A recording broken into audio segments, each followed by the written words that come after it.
ئینسانی مسلمان شتێکی ناشەرعیە بینێت ئەبێ ئینکاری بکەی بەدەست بە گۆرەی توانە ئەگەر نەتوانی زیاتر دەست ئیشی حکوومەتە ئیشی دەسەڵاتدارە ئەبێ بەدەم نەسیحەتی خەڵکی بکەیت بۆیە ئەو مشکلە و ئاژاوەیە کە هەیە لە کوردستانی ئێمە خەریکی بار سوتان و مەساک سوتان و مەقەڕ سوتان و ئەوە هەمووی ئاژاوەیە بەڵام وەکو دینی ئیسلام وەکو سەلەفیەت قەت لەگەڵ ئەوە نیمان ئاژاوە بێت قەت لەگەڵ ئەوە نیمان دوکانی خەڵک بسوترێت قەت لەگەڵ ئەوە نیمان کە مشکلە و ئاژاوە ببێت لە ناو وڵاتەکەمانە ئەبەدەن الحەمدولله زۆربەی خەڵکیشی ئەیزانێت بەڵام حکوومەتە بێت تەقوای خوای هەبێت دەسەڵاتدارە بێت تەقوای خوای هەبێت بتوانێ خەڵکی وا هەیە ئەگەڕێتەوە بۆ دین لە هەموو شت عەزیزترە دوایی ئیشی ناشەرعیەکەن لە مەساج و لە عارق فرۆشتن لە کۆڵانەکان و لە بازاڕەکاندا کەسی ئەمەکە ئەیخواتەوە ئیشی خراپاکە خەریکی دەعامکردنە خەریکی پیاوکوشتنە کاتێ خۆی بێعەقڵەکە حکوومەت ئەبێ بە شێوەیەکی زۆر عاقڵانە زۆر لە خواترسانە ئەو ئیشە ناشەرعیانە هێواش نەیەڵێ چونکە ملەتی کورد ملەتێکی مسلمانە والله هەمومان پێمان ناخۆشە کە لەبان ئەم جەعدایە دوکانی عارەقە بێ هەمومان پێمان ناخۆشە جا ئەگەر پێمان ناخۆش نەبێت لە دڵەوە ئێمە کافرین ئێمە مسلمان نیمان هەموو کەس پێی ناخۆشە بۆیە ملەتی کورد ملەتێکی مسلمانە تازە هەر بە مسلمانێتی ئەڕۆ تازە هەر بە تەمان بە مسلمانێتی بمرن بەڵام هەندێک کەس غەیرە دین ئەو ئیشانە ئەکەن حکوومەت ئەبێ زۆر بە چاوێکی بەڕەحمانەوە هەوڵ بدا ئەو فیعلانە نەیەڵێت وما هي من الظالمين ببعيد زۆر ئاسانە لە لای خوای گەورە میهرەبان ڕەشەبایەکمان بۆ هەڵکە هەمومان لە ناودا دەنگێ پەیابێ هەمومان لە ناودا ئەم بۆیە باسی پێغەمبەران پڕی دەرز و عیبرەتە پڕی دەرز و عیبرەتە ئەوەی بە قسەی خوای گەورە بکە ئەوەی بە قسەی پێغەمبەرەکەی بکە سەرکەوتووە لە دنیا و لە قیامەت والله دواکەوتوو نییە والله زەلیلی نییە بەڵکو براوەیە لە دنیا و لە قیامەت فحکوومەت ئەبێ هەوڵ بدا ئەو ئیشە ناشەرعیانە نەیەڵێ هێواش هێواش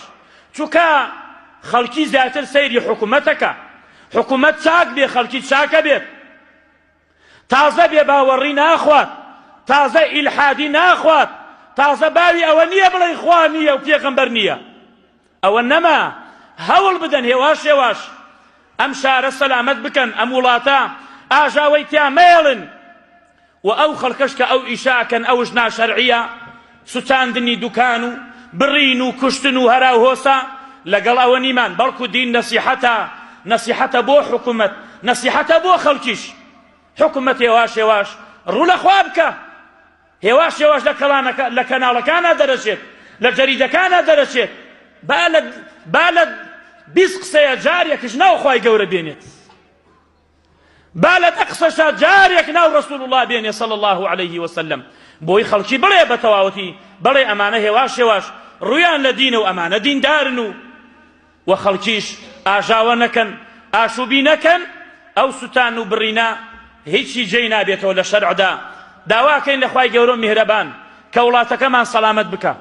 یا ڕەبی خودایە یا ڕەبی خودایە لێ تەپاڕێنەوە بە ناوە جوانەکانت و بە سیفاتە بەرزەکانت ئەوەی نیەتی هەیە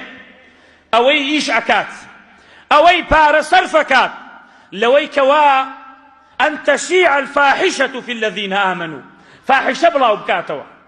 دوکانی بەرەڵایی بڵاو بکاتەوە ئیشی ناشەرعی بڵاو بکاتەوە یا ڕەبی خودایە گۆج و ئیفلیجی بکەی یا ڕەبی خودایە گۆج و ئیفلیجی بکەی یا ڕەبی خودایە خۆی و ڕسوا بکەی لە دنیادا پێش قیامەت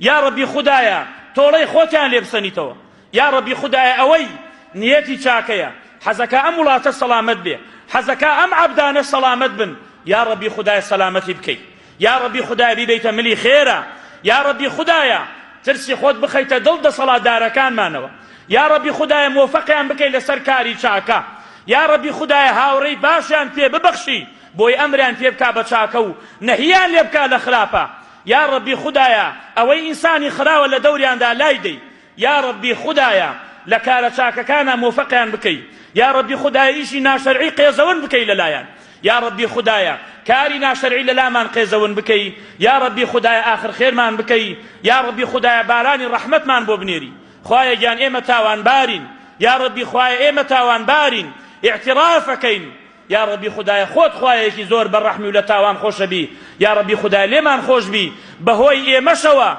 ئاو بڕ نەکەی لە ئاسمان بۆ خوارەوە بۆ حەیواناتەکان بۆ سەر ئەم زەویە مردووە یا ربی خدایە بارانی ڕەحمەت یا ربی خدایە بارانی ڕەحمەت یا ربی خدایە بارانی ڕەحمەت خوایە گیان ڕەحم لە مردوەکانمان بکەی شیفای نەخۆشەکانمان بدەی یا ربی خدایە پیرەکانمان ئاخر خێر بکەی خوایە گەنجەکانمان سەلامەت بکەی یا ربی خدایە گەنجەکانمان سەلامەت بکەی چ لە مۆبایلە چ لە ئەنتەرنێتە چ لە کولیەکانە یا ربی خدایە مۆفەقیان بکەی و سەریان بخەی یا ربی خدایە لە ئیشی خراپە دووریان بخەیتەوە ئامین والحەمد